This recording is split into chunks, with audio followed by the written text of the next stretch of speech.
Bismillahirrahmanirrahim. Assalamualaikum warahmatullahi wabarakatuh.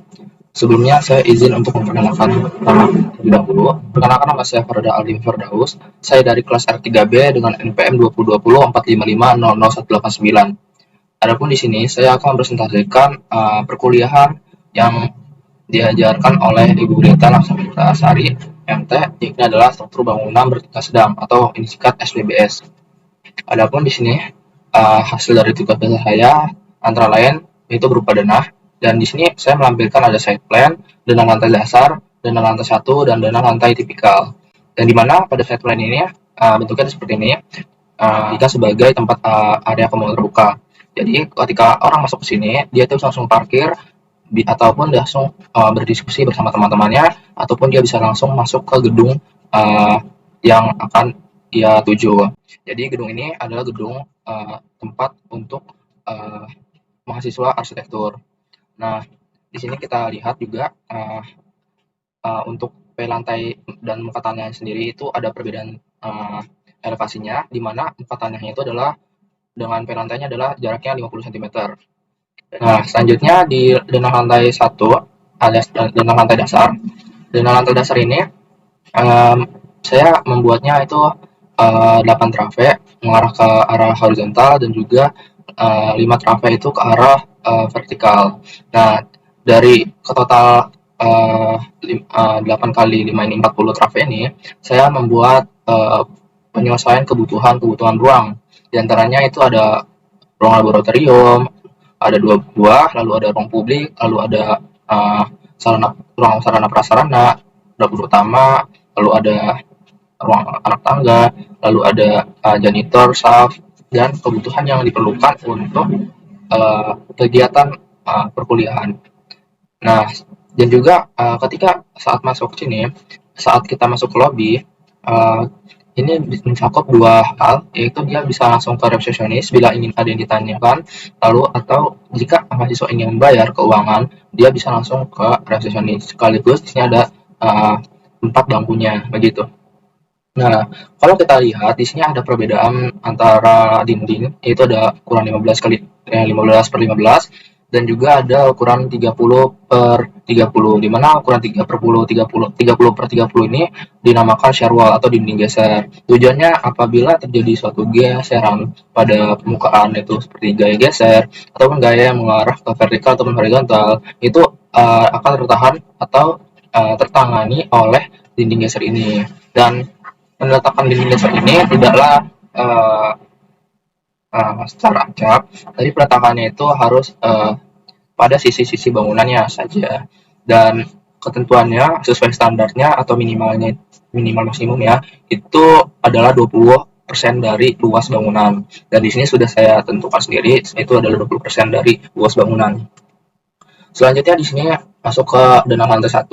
Jadi denah lantai 1 ini sama bentukannya, tapi pola dari setiap ruang ini berbeda karena mencakup kebutuhannya. Seperti di sini terdapat ruang kelas, lalu ada ruang administrasi kemahasiswaan dan juga akademiknya. Dan juga di sini juga disediakan tempat berwudu dan sekaligus untuk ruang musolanya.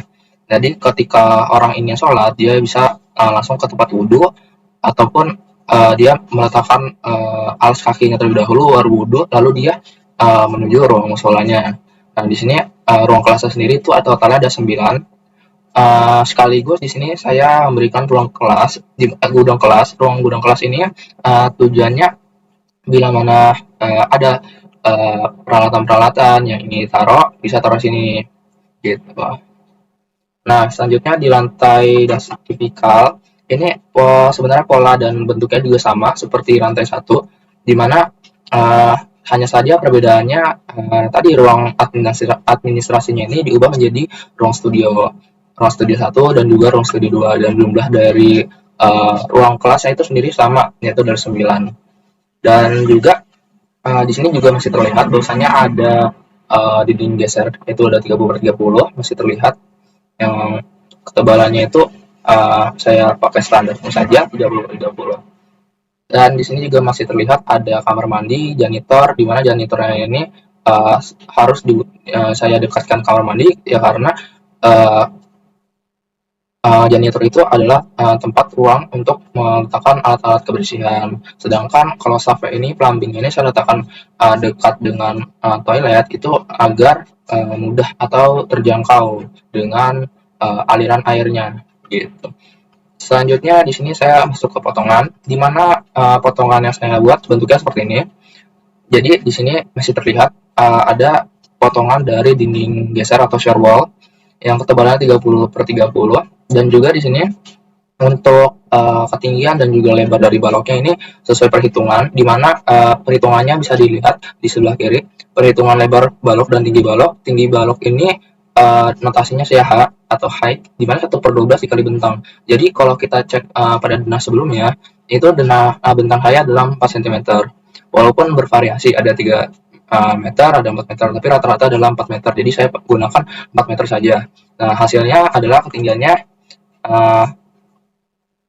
33,3. Saya bulatkan menjadi 33. Dan untuk lebar baloknya sendiri, di sini perhitungannya adalah 1/2 dikali tinggi balok, tinggi kolom. Jadi tinggi kolom yang tadi sudah bisa kita temukan yaitu 33,3, ini dibagi 2 hingga menghasilkan 16,5, atau kalau saya bulatkan sendiri adalah 17 cm.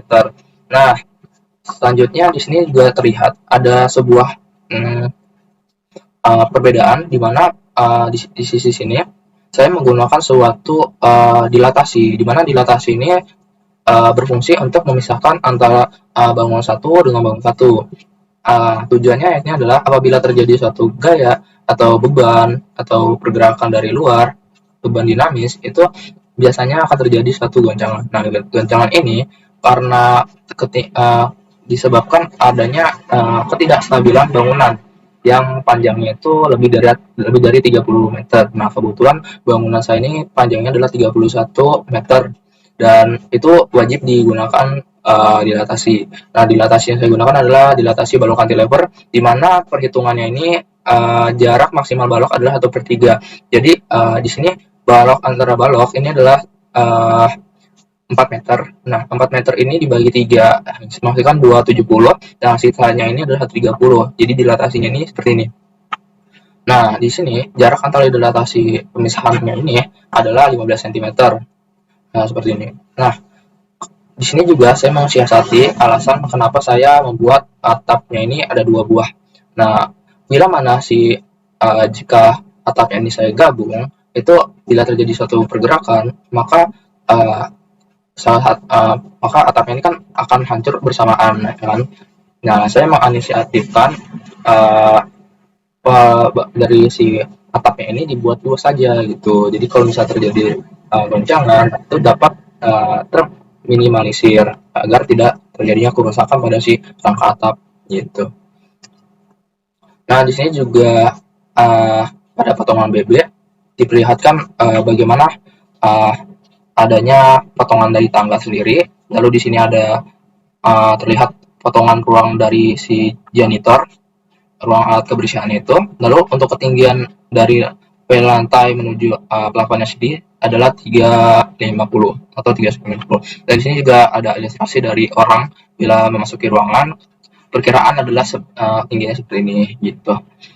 Nah, di sini juga saya menambahkan sebuah sistem di mana untuk menghalangi adanya panas radiasi matahari atau dinamakan sun shading device.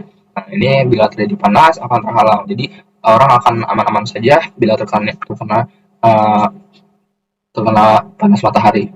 Nah, untuk kalau dari pondasinya sendiri itu saya menggunakan tiang pancang. Jika kita lihat sebelumnya pada side plan itu pada sekitar bangunan gedung arsitektur ini itu tidak dekat dengan pemukiman ataupun dekat dengan bangunan-bangunan lainnya, sehingga bangunan tersebut bisa kita menggunakan sistem dari fondasi tiang pancang, yang dimana kita ketahui sendiri tiang pancang itu bila mana dipasang itu akan menghasilkan getaran yang besar, dan itu cukup atau bisa berakibat kerusakan dari si bangunan lainnya. Selanjutnya di sini saya mengambilkan tampak, yaitu ada tampak depan, tampak belakang, dan tampak samping ke kiri dan kanan. Nah, untuk tampak depan belakang sendiri itu depannya itu sendiri saya memperlihatkan pattern-pattern dari si baloknya itu. Jadi balok-balok itu saya perlihatkan agar tujuannya memberikan kesan kekokohan pada si bangunannya. Jadi tidak merata seperti itu, namun masih terlihat bagaimana pola dari kolomnya, pola dari baloknya itu terlihat.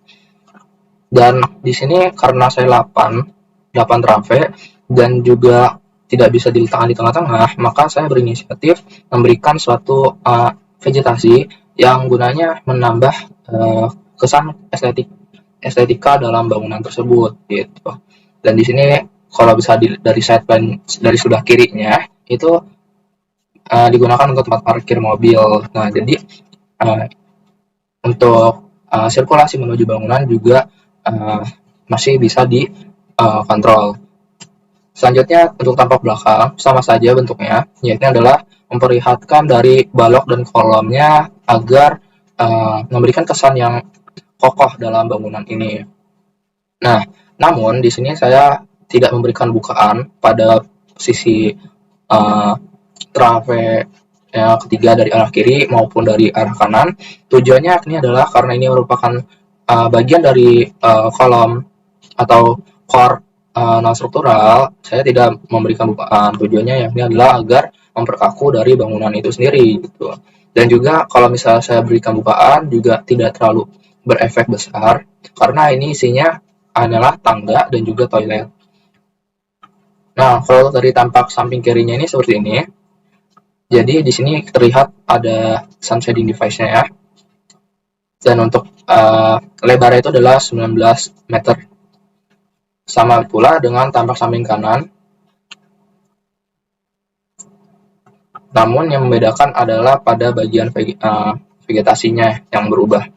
Nah, selanjutnya di sini saya akan menjelaskan mengenai detail. Jadi detail ini ada detail pada fondasi tangga dan juga detail pada fondasi pada tangganya itu sendiri. Jadi kalau dari fondasinya ini yaitu terbuat dari core beton yang dimana di sini ada slope dan di sini ada besi yang dengan diameter 3, diameter 12. Dan di sini juga untuk outlet-nya sendiri itu adalah 27, sedangkan untuk antretnya sendiri adalah 18 cm. Dan jika kita mengikuti pada kenyamanan seorang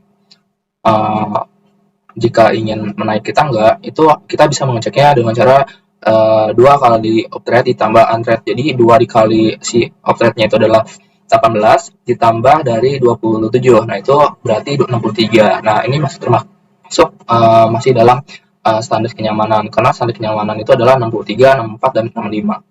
Begitu. Selanjutnya untuk di sini saya membuat sebuah rencana material dari maketnya itu sendiri, di mana maket yang saya buat ini adalah berskala 100:100 dan untuk kolom yang saya gunakan dan juga balok yang saya gunakan terbuat dari kayu, yaitu kayu balsa yang saya gunakan. Lalu untuk dinding gesernya itu saya dari kardus, sedangkan untuk fondasi tiang panjang itu adalah kayu balsa. Dan untuk alat perekatnya itu saya gunakan lem power glue. Nah, jadi hasilnya seperti ini. Di sini adalah tampak dari depannya, di mana di sini saya perlihatkan kolom dari sininya, kolom strukturnya dengan kayu balsa ini, jadi memberikan kesan yang kokoh dari si bangunan ini. Dan juga untuk terusan dari fondasinya itu saya tonjolkan untuk memberikan kesan bahwasanya dalam struktur maket ini terlihat. Lalu untuk bagian atapnya sendiri di sini saya membedakan, yaitu ada atap yang masih dalam bentuk kerangka dan juga atap yang sudah dalam bentuk penutupnya agar memudahkan dalam pemahaman dalam maket ini. Jadi di sini ada kerangka, di sini penutup. Lalu di sini juga saya letakkan balok-balok, di mana salah satu balok ini saya ada yang tidak lurus semua karena pada dasarnya saya menggunakan dilatasi. Jadi ada pemisah dalam bangunan ini yaitu menggunakan dilatasi balok cantilever. Begitu juga dengan tampak belakang, modelnya sama saja. Yang membedakan adalah pada tampak depan ini tidak ada area masuknya. Jadi area masuknya itu hanya ada pada tampak depannya. Nah, untuk tampak samping kanan dan kirinya ini seperti ini, di mana ya pada tampak kanannya ini terdapat penutup, sedangkan kalau dari tampak kirinya tidak terdapat penutupnya. Hanya dalam bentuk rangka saja. Nah, untuk tampak atasnya seperti ini. Di sini ada celah, juga ada di sini ada celah. Jadi kalau misalnya ada aliran air, itu bisa masuk ke sini, lalu teralirkan pada talang-talang air yang sudah dirancang. Nah, kalau dari akselometernya seperti ini. Jadi di sini ada bolongan. Kalau bisa terlihat, di sini ada bolongan, itu agar mengetahui bahwasanya di situ ada lubang untuk sirkulasi tangga. Seperti itu. Mungkin itu yang bisa saya sampaikan, kurang lebihnya saya mohon maaf. Wabillahi taufiq wal hidayah. Wassalamualaikum warahmatullahi wabarakatuh.